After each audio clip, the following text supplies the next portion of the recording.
এই যে দেখো আমার প্যান্টটা বানানো হয়ে গেছে।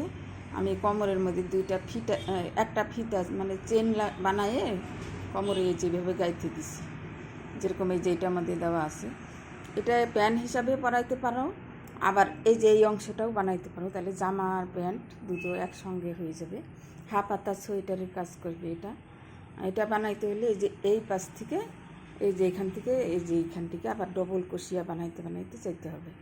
এই যে এখানে যে কটা লাইন আছে এই যে গুনে নিতে হবে।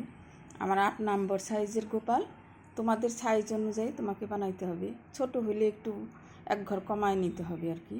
এখানে আছে 1 2 3 4 5 6, 6 লাইন আছে। 6 লাইন বানানোর পরে যে মাথার পোর্শন দুই সাইজ থেকে যে এখান থেকে এরকম করে বানাইতে হবে। তো এটা আমি পরে বানায় দেখাবো। আমি আপাতত এই প্যান্টটাই রাখবো। আমার কাছে সুতাটা কম আছে, আমি পুরাটা বানাবো না, সুতা এনে নিই, পরে দেখা যাক।